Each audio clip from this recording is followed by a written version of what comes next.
Y, por supuesto, hacer muy breve una presentación. Primero voy a partir por Claudia, quien es doctora en literatura chilena e hispanoamericana, es magíster en literatura y licenciada en lengua de la Universidad de Chile, y también, por supuesto, diplomada en docencia universitaria acá en la UDD. Y por otro lado tenemos también a Juan Espinosa, que también es máster en literatura comparada de la Universidad Autónoma de Barcelona, licenciado en lengua y literatura hispánica, y también Juan hizo el diplomado en docencia universitaria. Quisiéramos agradecer ambos al Centro de Innovación Docente de la universidad, tanto por su apoyo durante el desarrollo de este proyecto, como por la invitación a este seminario.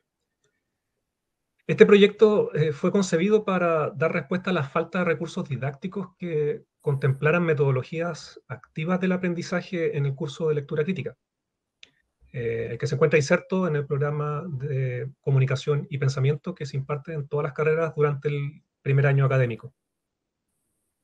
El propósito del curso de lectura crítica es incentivar las competencias visión analítica y comunicación, por medio del desarrollo de 3 estrategias de lectura. En primer lugar, la recopilación, que se relaciona con la localización de información dentro y fuera del texto. Por otro lado, la interpretación, que tiene que ver con proponer relaciones entre elementos diversos. Y por último, la evaluación, es decir, la conexión con la disciplina, el contexto e incluso con la experiencia personal de cada lector. Todo esto con la finalidad de acercar a las y los estudiantes a un entendimiento más global de los textos leídos. Ahora bien, el curso plantea una dificultad mayor a la hora de compartir estrategias o aplicaciones de metodologías activas de enseñanza-aprendizaje entre los distintos docentes, ya que precisamente cada docente escoge los textos sobre los que tratarán las diversas evaluaciones, dependiendo, por supuesto, del perfil de egreso de la carrera, de su propia formación y experiencia lectora. Lo que redunda en una gran diversidad de temáticas, géneros y extensiones de los textos. A esto se suma la experiencia pandémica, después de la cual se necesita incentivar cada vez más, a través de un correcto andamiaje, el rol activo del estudiante en su proceso de aprendizaje. El proyecto entonces consistió en la creación de 2 actividades de gamificación que pudieran ser útiles en cualquier contexto disciplinar. Ese era el objetivo, uno de los objetivos. Y el objetivo general del proyecto fue incentivar el desarrollo de los distintos niveles de lectura analítica y reflexiva en estudiantes del curso de lectura crítica. Para ello pensamos en el uso consciente de una metodología activa del aprendizaje, que es la gamificación en este caso, que además propiciara una cultura colaborativa y no competitiva en el aula de clase. Entendiendo que, si bien la lectura es un proceso individual y muchas veces solitario, el conocimiento se construye siempre en comunidad. Con el apoyo del Centro de Innovación Docente, diseñamos entonces 2 juegos de tipo escape room a través de la plataforma Geniali, que no sé si la conoce todo el mundo, pero es una plataforma gratuita en español y bastante intuitiva a la hora de construir, diseñar, ¿cierto?, actividades interactivas, desde infografía hasta, bueno, lo que hicimos nosotros, que sería lo más complejo, que sería la gamificación. Las actividades asociadas al proyecto se sintetizan en los siguientes momentos que están viendo aquí en pantalla, ¿cierto? Después de leer la literatura sobre gamificación, se elaboraron 2 guiones que fueron revisados por el tutor del proyecto, José Antonio Lefort. Luego de eso, de manera independiente y en un plazo de 4 meses, desarrollamos los 2 juegos de la plataforma Geniali. En la plataforma Geniali, validados posteriormente por la coordinación del programa de SP, por profesores y por estudiantes, antes de su aplicación en 3 secciones de ingeniería comercial y 2 de ramos comunes de ingeniería, unos 130 estudiantes aproximadamente. Los juegos contemplan el aprendizaje de 2 conceptos centrales, ¿no? Primero, cómo contextualizar una lectura, y luego, qué se entiende por intertextualidad. Ambos son conceptos que, si bien forman parte del currículum escolar, en el papel al menos, casi la totalidad de estudiantes de primer año carecen de experiencia en su aplicación. O sea, conocen, podrían definir una definición de diccionario de qué significa contextualizar y qué significa intertexto, pero la verdad que a la hora de aplicarlo hay muy poca experiencia, y en esto la experiencia es el 80% del asunto. Los juegos proponen un recorrido que implica conocer el concepto a través de una infografía, así como aplicarlo a propósito de un cuento en una serie de microjuegos tipo quiz. Todo ello por medio de un trabajo colaborativo entre grupos de 2 a 4 integrantes. Como todo juego, incorpora también acertijos de diversa dificultad, como una manera de dar espacio a la discusión grupal, ¿sí? Porque en un acertijo lo más probable es que una sola persona no tenga toda la respuesta, ¿cierto? Y necesite, por falta de pensamiento lateral, ¿cierto?, la ayuda de otras personas. Y también por medio de dicha mecánica de los acertijos, resolver acertijos, instalar la idea de que la lectura crítica es una actividad que requiere pausas y mucha reflexión.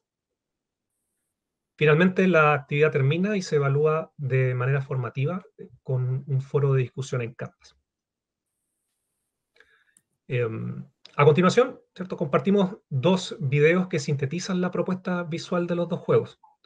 En el primero, con un ambiente tradicional japonés, utilizamos el cuento Las más valiosas escrituras del príncipe Hosokawa, recopilado por Richard Gordon Smith y que está ambientado en el Japón medieval, ¿no? Donde los conceptos como el seppuku o harakiri, como conoce alguna gente, o el shogun, daimyo y todo eso, bueno, el samurái, ¿no? Aparecen bastante, ¿no? Y para el segundo, ambientado luego en la antigua Grecia, usamos el cuento La tela de Penélope o Quién engaña a quién de Augusto Monterroso. Veamos los videos.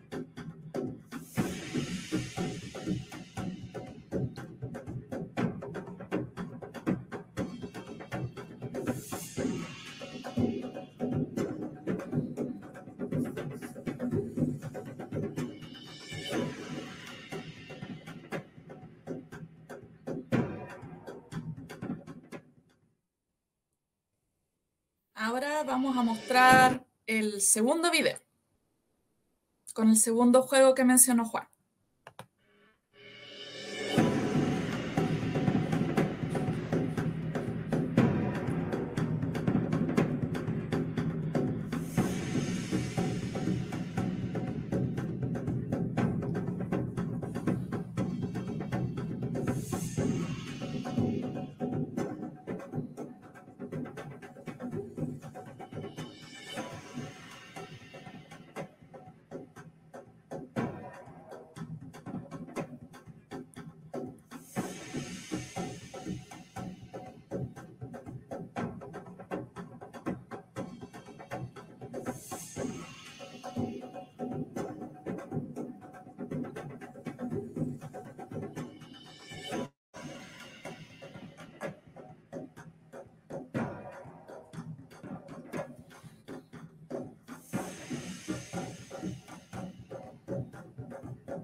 A modo de contarles cuáles fueron los resultados que obtuvimos en este proyecto, nosotros hicimos una encuesta de percepción que con mucha suerte lo contestaron justo 100 estudiantes de las 2 carreras en total, así que fue muy fácil sacar los porcentajes de ingeniería comercial y ingeniería plan común, como les mencionó Juan, siempre del primer año de las carreras. En respecto de la encuesta, un 90% de los estudiantes contempló que los juegos sí incentivaron justamente lo que nosotros queríamos, que era este trabajo colaborativo, esta cultura participativa en el aula, en comparación con una clase tradicional. Además, el 85% de las personas que contestaron consideraron que los juegos dinamizaron el proceso de enseñanza-aprendizaje, porque en ese sentido nosotros no usamos ningún PPT ni nada para estar explicando ni el concepto de contextualización ni el de intertextualidad, sino que ellos lo fueron comprendiendo a medida que iban avanzando en cada uno de los juegos. y un 87% respondió que le pareció pertinente el uso de este tipo de juegos en el curso específico de lectura crítica. Asimismo, nosotros hicimos preguntas también abiertas en donde queríamos que los estudiantes nos contaran qué fue lo que más les gustó de cada juego. Entonces, por ejemplo, en el caso del juego de contextualización, que es el que está ambientado como en este espacio japonés, nosotros, acá les comparto dos de las respuestas de los estudiantes. Para ellos, por ejemplo, les llamó mucho la atención el hecho de que, como dice ahí, si se aplicaba, inmediatamente lo aprendían en el momento y si que nos equivocábamos, podían en el fondo darse cuenta de en qué se estaban equivocando y poder mejorar en el siguiente quiz, porque tal como les mencionaba Juan, había varios quiz al interior del gran juego con algunas interrupciones, con algunos acertijos para que los estudiantes no estuvieran solamente avanzando nada más, y eso lo consideraron lúdico también y entretenido hacerlo de manera grupal. Y también el diseño les gustó mucho. Ustedes acá no escucharon la música que les pusimos, la música a los videos, pero este juego de contextualización tiene como unos momentos con música japonesa, entonces también daba todo una idea de inmersión en el juego. Y respecto del juego de intertextualidad, que tal como les comentó Juan, nos basamos, ¿verdad?, en un texto de Augusto Monterroso sobre la tela de Penélope. Entonces tiene esta onda como de las casas del zodiaco que iban pasando una a una hasta llegar al final. Y les pareció divertido aplicar además los ejemplos que nosotros poníamos de intertextualidad, no solamente eran literarias, sino que también de canciones, de videojuegos, de series que han estado saliendo últimamente por televisión, entonces eso también les hacía más sentido para comprender el concepto. Y los acertijos acá, con mi colega acá Juan, ideamos unos acertijos más complicados, pero eso también les permitió concentrarse más en el juego. Los juegos tomaban entre 30 y 40 minutos jugarlo completo. Y solo después los estudiantes accedían al foro de discusión, donde nosotros les colocábamos 3 preguntas. La primera, más bien general, de si habían entendido el concepto, y las otras tenían que ver con si habían detectado qué estrategias podían ellos haber desarrollado o tendrían que desarrollar para poder, por ejemplo, contextualizar una lectura o detectar con qué otras obras el texto que estoy leyendo está dialogando, que es el caso de la intertextualidad. Nosotros nos enfrentamos a algunas dificultades, la verdad, más bien nosotros lo que queremos como comentarles es que el mayor problema técnico y de logística que tuvimos fue que a veces había como una mala calidad del internet en el aula, entonces eso hacía que a algunos estudiantes les costara como conectarse al link de Geniali, a pesar de que es bien fácil de hacerlo, pero con un problema de Wi-Fi ahí entre medio, ese tema como que se hace más complejo. Y también contemplar siempre el tiempo que dura presentar la dinámica de ese día, jugar el juego y después responder en el foro. Nosotros teníamos clases de 80 minutos el año pasado, así que en 80 minutos alcanzábamos muy bien y creo que con las 70 minutos actuales que vamos a tener desde este semestre también lo vamos a hacer. ¿Cómo solucionamos esta dificultad en la segunda gamificación? Porque hicimos primero la de contextualización y después la de intertextualidad. Es que generamos un anuncio en donde les indicábamos la necesidad de ir con que cada equipo llevara un computador, porque si bien la plataforma Geniali se puede ver en celular, la pantalla queda muy chica en tablet, entonces le sugeríamos tablet o computador para que pudiera apreciarse mejor el juego.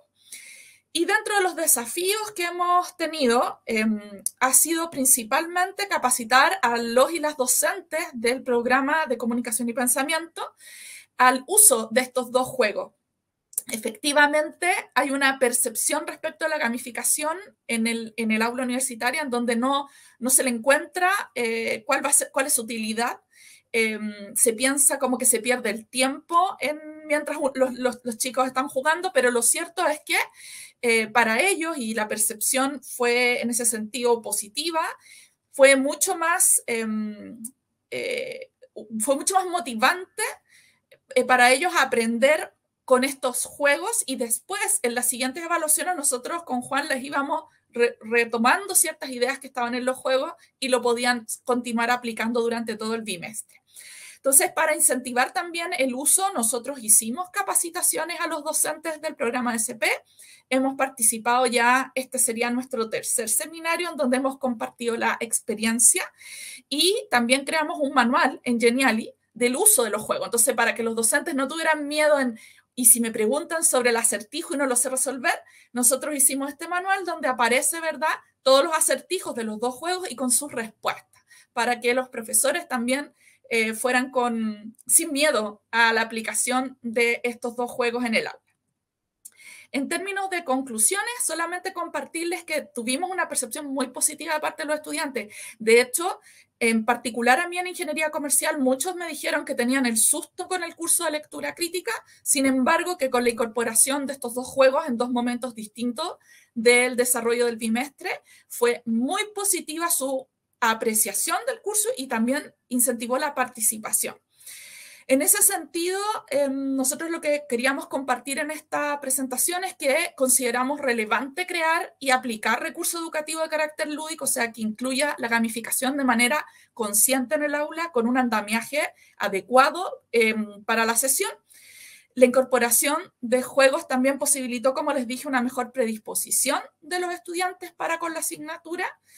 Y además, creemos que la gamificación, en este sentido, en donde no hay una competencia, ningún estudiante competía en quién terminaba primero el juego, no, quienes resolvían más rápido los acertijos, era más bien pensada en qué tanto iba yo comprendiendo el concepto que nosotros queríamos utilizar. Después, como dijo Juan, lo evaluamos de manera formativa en este foro de discusión, pero a continuación nosotros desarrollamos actividades sumativas, el taller 1 y el taller 2 respectivamente, en donde efectivamente los estudiantes tenían que poner en práctica lo que habían comprendido de los dos conceptos a partir de este juego. Entonces, nada más transmitirles el entusiasmo, ojalá no solamente incentivarlos quizás a crear sus propios juegos, sino, en el caso si hay aquí profesores del programa de comunicación y pensamiento, también invitarlos a usarlos porque están disponibles ya en el repositorio del CID como parte compartido para toda la comunidad universitaria. Les dejamos acá nuestros correos, el de Juan y el mío, y les agradecemos a nombre de los dos su compañía hoy, y quedamos atentos entonces a sus preguntas. Muchas gracias. Oye, pero qué felicitación, o sea, tenemos más tiempo para preguntas. Oye, voy a empezar por comentarles que hay varias consultas acá. Una de las primeras fue, ¿cuáles fueron las principales dificultades que tuvieron durante la etapa de desarrollo? Que creo que las nombraron, pero si hubo alguna otra que quieran compartir. Sí. Sobre la etapa de construcción del juego, ¿no? Desde que empezamos con el guión,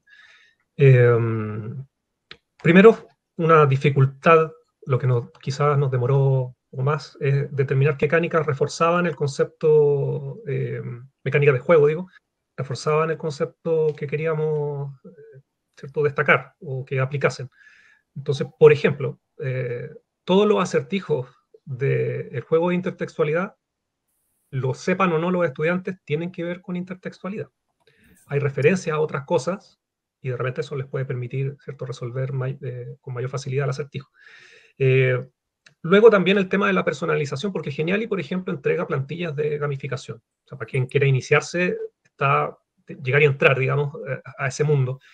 Bastante sencillo en todo caso, son juegos pequeños, pero bueno, para empezar está bien. Pero nosotros queríamos que el juego tuviese, ¿no?, alguna diferencia y que no fuera tan genérico. Y como no somos diseñadores, toda la parte de personalización, tanto de nuestros avatares como el resto del juego, fue hecho con herramientas bien rudimentarias que requieren más trabajo por supuesto, porque no tenemos esa expertise, pero se puede. O sea, hay muchas cosas que están hechas con Paint, con PowerPoint, o sea, no es más que eso. ¿Ya? Solo que con mucho trabajo y paciencia. Sí. Y por último, a la hora de aplicarlo, que algo que quizás, no sé si lo mencionaste, Clau, pero si no, no importa, lo refuerzo un poco, que es la frustración en el usuario individual. Sí. Eso nos pasó no solo con los estudiantes, nos pasó también, ¿cierto?, con algunos colegas, que enfrentarse a un primer acertijo, no un quiz, a un acertijo, y claro, cuando uno se enfrenta a un acertijo en un juego de mesa, en cualquier parte, en un escape room, y si está solo y se bloquea, no hay forma de salir de ahí. Por eso la gracia es hacerlo en grupo, porque lo que uno no ve, ¿cierto?, otro te ilumina el punto ciego.